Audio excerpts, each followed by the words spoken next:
السلام علیکم ورحمۃ اللہ وبرکاتہ۔ الحمد للہ الذی لم یزل عالما قدیرا سمیعا بصیرا، والصلاة والسلام علی من ارسل شاہدا ومبشرا ونذیرا،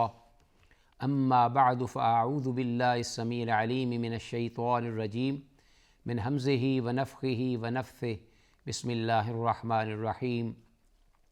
فبشر عباد الذین یستمعون القول فیتبعون احسنہ، اولئک الذین ہداہم اللہ واولئک هم اولو الالباب۔ وقال جل من قائل وننزل من القرآن ما هو شفاء وهدى ورحمة وننزل من القرآن ما هو شفاء ورحمة للمؤمنین۔ رب اشرح لي صدری ویسر لي امری واحلل عقدۃ من لسانی یفقہوا قولی، اما بعد۔ ناظرین، پروگرام دوائے شافی لے کے حاضر خدمت ہوں اور اللہ کی بارگاہ میں دعا گو ہوں کہ اللہ تعالیٰ جو کچھ بھی اس پروگرام کے ضمن میں کتاب اللہ اور سنت رسول اللہ صلی اللہ علیہ وسلم کی روشنی میں بیان کیا جائے، سننے، سمجھنے اور پھر اس پر عمل پیرا ہونے کی توفیق کامل عطا فرمائے۔ اس سے پہلے کہ ہم کتاب الداء والدواء یا الجواب الکافی لمن سأل عن الدواء الشافی کا باقاعدہ آغاز کرتے ہوئے اس موضوع کی طرف آئیں، میں چاہوں گا کہ کتاب کا جو اصل ہدف ہے اور اصل مقصد ہے تالیف کا، یا جو کتاب کے اندر جن مشکلات کا اور مسائل کا، پریشانیوں کا حل ہے، اس کی اہمیت کے بارے میں ہم کچھ گفتگو کر لیں۔ اس لیے کہ بسا اوقات میں نے دیکھا ہے کہ لوگ حتیٰ کہ بڑے ہی پڑھے لکھے معاشرے کے اندر، مسلم سوسائٹی کے اندر، بلکہ نان مسلم میں بھی ایسے لوگ نظر آتے ہیں کہ جو اس دنیا میں شب و روز اپنے کام میں مگن، اس بات سے صرف نظر کرتے ہوئے کہ ان کی جو صحت ہے وہ کس قدر بگڑ رہی ہے یا خراب ہو رہی ہے، یا جسمانی طور پر کس قدر وہ لاغر اور سست ہو چکے ہیں، یا یہ فرق کیے بغیر کہ ان کی روحانی اقدار وہ کس حد تک تنزلی کا شکار ہیں، کہ جسمانی طور پر ہو سکتا ہے وہ بڑے تن و مند اور خوبصورت ہوں، اور اسی طرح اس کے بالکل برعکس کہ ایک شخص جو ہے وہ دن رات عبادت و ریاضت میں ہے، اور اسی طرح نیکی کے اعمال سر انجام دے رہا ہے، دینی امور جو ہیں وہ بجا لاتا ہے، اسے اپنی جو صحت ہے اس کا مطلق احساس نہیں۔ تو ہر دو قسم کے آپ کو معاشرے میں بہت زیادہ لوگ نظر آئیں گے اور ان میں تفاوت نظر آئے گا۔ تو اس اعتبار سے یہ کتاب ایک کلید ہے انسانیت کی رہنمائی کے لیے، انتہائی اہم ہے۔ انشاءاللہ ہم وقتاً فوقتاً اس کی اہمیت اور افادیت کی طرف بھی اشارہ کرتے رہیں گے۔ تو میں چاہوں گا کہ جو اللہ کی بڑی نعمتوں میں سے ایک نعمت ہے انسان کی صحت، جسمانی تندرستی، اس کو اللہ نے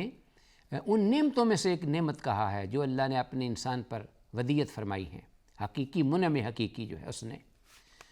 وَأَسْبَغَ عَلَيْكُمْ نِعَمَهُ ظَاهِرَةً وَبَاطِنَةً،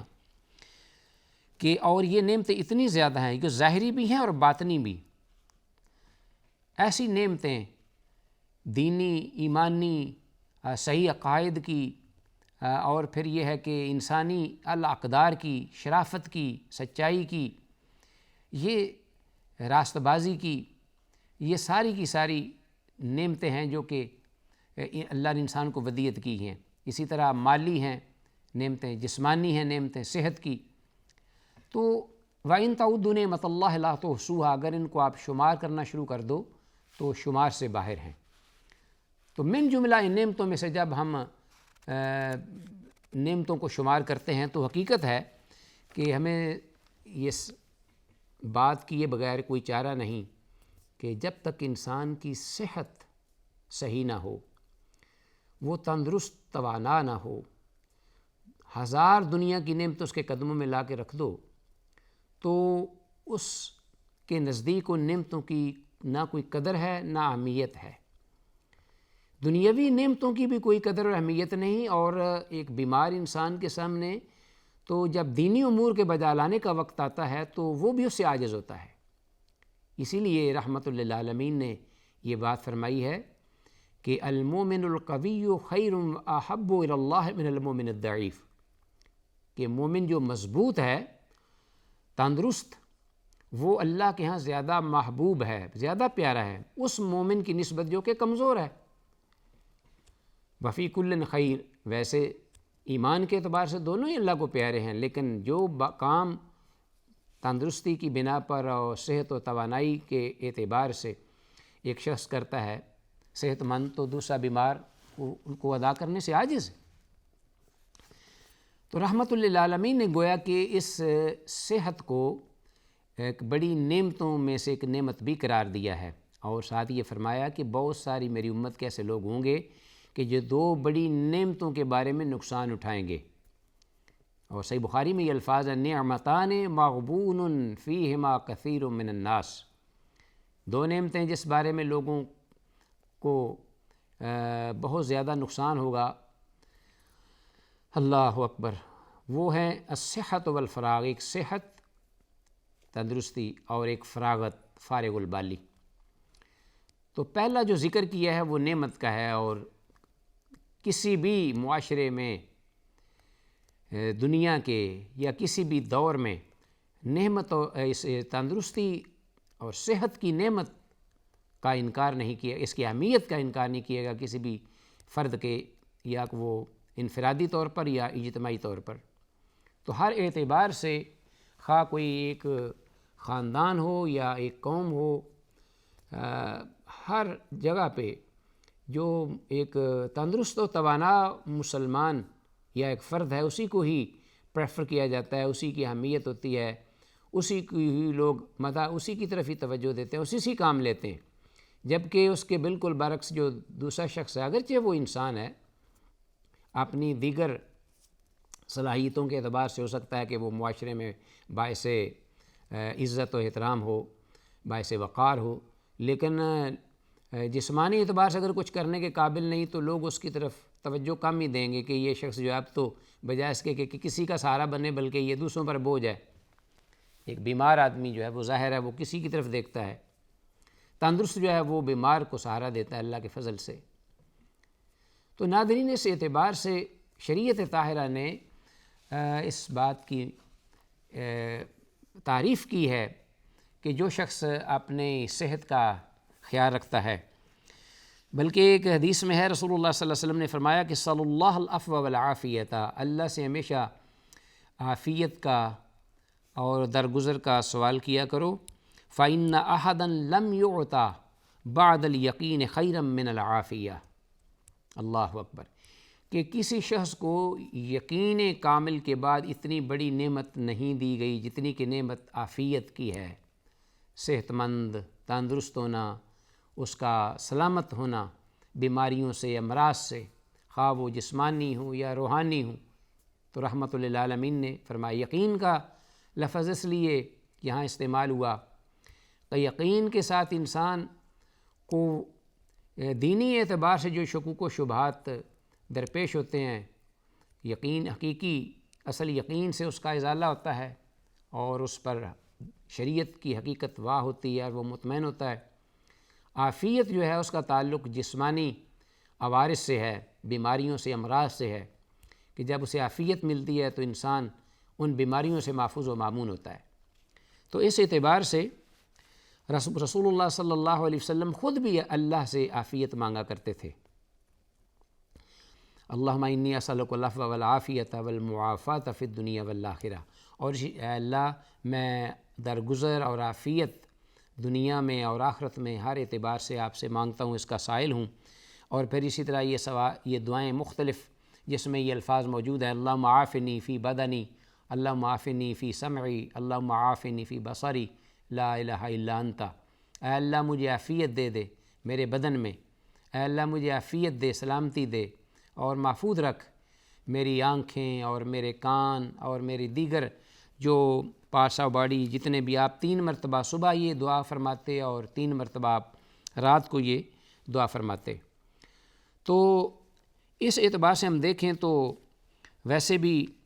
ایک حدیث میں آتا ہے، الفاظ ہیں کہ غتنم خمسن قبل خمسن، کہ 5 چیزوں کو 5 چیزوں سے پہلے غنیمت جانو، اور ان میں آپ نے ایک کا ذکر کیا وصحتک قبل سقمک، کہ اپنی صحت اور تندرستی جسمانی جو ہے اس سے پہلے کہ بیماریوں کی آندھیاں اور طوفان تجھے اپنی لپیٹ میں لے لیں اور تو گر جائے، ان امراض سے پہلے صحت کو ایک غنیمت جانتے ہوئے اللہ کی عبادت و ریاضت اور اطاعت فرما برداری اور اس کے احکام کی بجاوری، اس میں جتنا جہاں تک ہو سکے آپ محنت اور کوشش کر لیں۔ اور رسول اللہ صلی اللہ علیہ وسلم بھی صحابہ اکرام کو خاص طور پر حضرت عبداللہ بن عمر رضی اللہ عنہما کو یہ نصیحت فرماتے تھے، اور انہوں نے کہا کہ آپ نے اخذ ببعض جسدی فقال کن فی الدنیا کانک غریب او عابر سبیل وعد نفسک من اہل القبور، میرے کندھے کو پکڑا اور جھنجھوڑا اور کہا کہ اپنے آپ کو ایک مسافر سمجھ اور اہل قبور میں سے اپنے آپ کو شمار کر۔ تو حضرت عبداللہ بن عمر رضی اللہ عنہما اس کے بعد وہ جب بھی کسی کو دیکھتے تو وہ اللہ کے رسول صلی اللہ علیہ وسلم کی اسی نصیحت کو دہراتے اور اپنے مسلمان بھائی کو بھی وہ خیر خواہی کے طور پر نصیحت فرماتے، اور پھر یہ خاص طور پر یہ الفاظ ان کے ہوتے تھے، خذ من صحتک لمرضک، یعنی خذ من حیاتک لموتک، کہ زندگی کی جو بہاریں لوٹ رہے ہو، موت کا جھٹکا آنے سے پہلے ان کو غنیمت جان لیجئے، اور اسی طرح صحت و تندرستی، توانائی اور جوانی، شباب، اس کی قوتوں اور طاقتوں کو یہ غنیمت جان لیجئے اس سے پہلے کہ بیماری کے حملے سے آپ مرجھا کر آپ اکڑ جائیں یا بیٹھ جائیں یا گر جائیں۔ تو گویا کہ یہ اسلامی شریعت طاہرہ میں اس بات کو بڑا ہی باعث اجر و ثواب بھی سمجھا گیا ہے۔ جیسا کہ ایک آدمی آیا رسول اللہ صلی اللہ علیہ وسلم کے پاس، تو فرمایا کہ اے اللہ کے رسول، ایو صدقۃ اعظم اجرا، کہ کون سا صدقہ جو ہے وہ اجر کے اعتبار سے بہت بڑا ہے، زیادہ ہے، کہ جب وہ دیا جائے تو اجر اور ثواب بہت زیادہ ملے۔ تو آپ صلی اللہ علیہ وسلم نے فرمایا کہ انت تصدق وانت صحیح شحیح، اللہ اکبر، کہ تو صدقہ دے اللہ کی راہ میں کہ تو بالکل تندرست اور توانا ہو، اور پھر یہ ہے کہ تخشى الفقر، کہ فقر تنگ دستی کا بھی تجھے ڈر ہو کہ کہیں مجھ پہ فقیری اور مالی کمی کا میں شکار نہ ہو جاؤں، وتامل الغنا، اور غنا کی تجھے حاجت بھی ہو اور خواہش بھی ہو، تو امیر ہونے کی خواہش رکھتا ہو، فقر کا تجھے غم ہو، پھر تندرست اور توانا ہو، ان حالتوں کے ہوتے ہوئے تو جب اللہ کی راہ میں صدقہ کرے گا تو وہ صدقہ اجر کے اعتبار سے بہت زیادہ ہوگا اس صدقے کی نسبت کہ جب انسان بالکل لاغر ہو جائے اور نا امید ہو جائے، مایوس ہو جائے، یا فقر اس کو آنا شروع ہو جائے، اور پھر یہ ہے کہ وہ مایوسی کے عالم میں وہ اب کہتا ہے کہ اب میرے پاس تو کچھ نہیں رہے گا، چلو یہ بھی اب میں اس کو دے دوں اللہ کی راہ میں، تو اس صدقے سے وہ صدقہ جو ہے وہ بہت زیادہ اجر میں بڑھ جاتا ہے۔ تو ناظرین، آپ دیکھتے چلے جائیے کہ شریعت طاہرہ کس حد تک انگیخت دلاتی، رغبت دلاتی ہے کہ انسان اپنی صحت کے بارے میں متنبہ رہے، اور ایک حدیث میں آتا ہے کہ کچھ حقوق ہیں تجھ پر، اور ان حقوق میں سے آپ صلی اللہ علیہ وسلم نے فرمایا وَلِنَفْسِكَ عَلَيْكَ حق، اور اِنَّا لِنَفْسِكَ عَلَيْكَ حقًا، کہ تیرے نفس پر تیرا حق۔ تو اب یہ ہے کہ نفس پر تیرا، یعنی کہ تو ان کی نفس کی جو ہے خیر خواہی کر، اور نفس یعنی اپنی جان کو، اپنی جو اپنا بدنی یا روحانی جو بھی تعلیم، تربیت یا نشو و نما ہے، یا اس کے بارے میں گروتھ ہے، اس کے سلسلے میں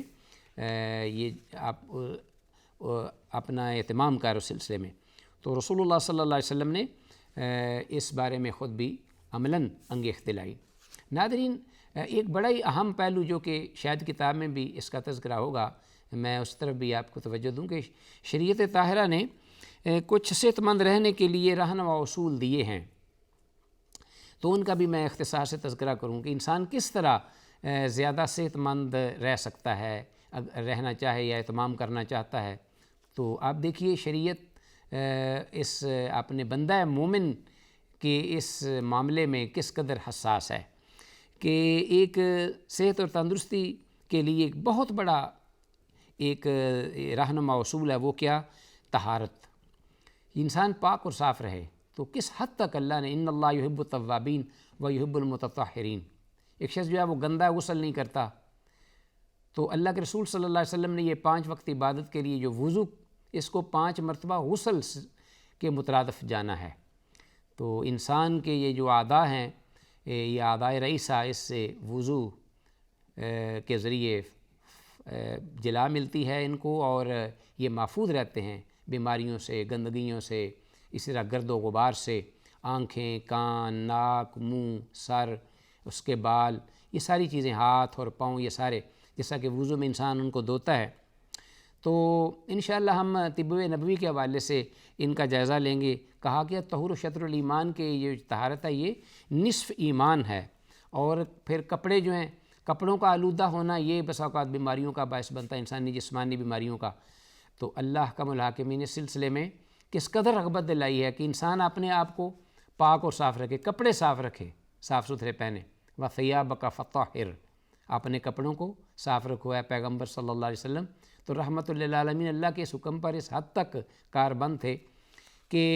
آپ صحابہ کہتے ہیں کہ ہم نے پیغمبر پاک صلی اللہ علیہ وسلم کو ڈھونڈنا ہوتا تھا تو ہم ایک خوشبو کا پیچھا کرتے، اتنا جسم آپ کا خوشبودار تھا،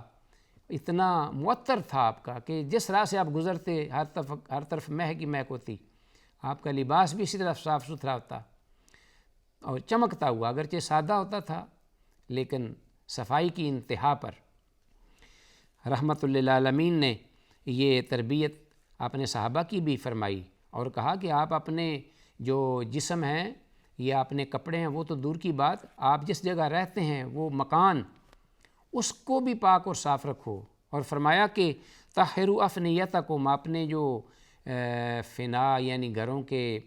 سین ہیں، اپنی کوریڈورز ہیں، اپنے کمرے ہیں، ان کو پاک اور صاف رکھو، ان کو صاف ستھرا رکھو۔ اور پھر یہ ہے کہ غذا جو ہے وہ بڑی صاف اور ستھری کھاؤ، کھانا کھاتے ہوئے اس سے پہلے اپنے جو ہاتھ ہیں وہ دھو۔ اور پھر ساتھ ہی یہ فرمایا کہ تنبیہ فرمائی ایک حدیث میں ہے کہ من نام وفی یدہ غمر ولم یغسلہ فاصابہ شیء فلا یلومن الا نفسہ، کہ اگر کوئی شخص کھانے کے بعد ہاتھ دھو کر اپنے آپ کو نہیں سویا اور پھر رات کو سوتے میں اس کے ہاتھوں پہ کوئی چکنائی لگی ہوئی ہے، کوئی گوشت کی یا سالن کی یا کوئی سمیل ہے، تو اس کی وجہ سے کسی کیڑے نے اس کے ہاتھ پہ چڑھ کر کاٹ لیا ہے، تو پھر وہ اپنے آپ کو ہی ملامت کرے، فلا یلومن الا نفسہ۔ تو گویا کہ رغبت دلائی کہ اپنے آپ کو اپنی جسم کو محفوظ رکھنے کے لیے بیماریوں سے اور موذی امراض سے، موذی کیڑوں سے، تو اپنے آپ کو پاک و صاف و ستھرا رکھو۔ اتنے آداب رحمت للعالمین نے سکھلائے۔ تو ناظرین انشاءاللہ ہم اللہ کے فضل و کرم سے جا بجا وقتاً فوقتاً ان چیزوں کی طرف تذکرہ کرتے ہوئے آپ کی توجہ مبذول کرائیں گے۔ سر دوست جو کچھ پروگرام میں کہا ہے، اللہ کی بارگاہ میں دعا ہے کہ اللہ تعالی ہمیں اس کو سمجھنے اور پھر اس پر عمل کی توفیق دے۔ السلام علیکم ورحمۃ اللہ وبرکاتہ۔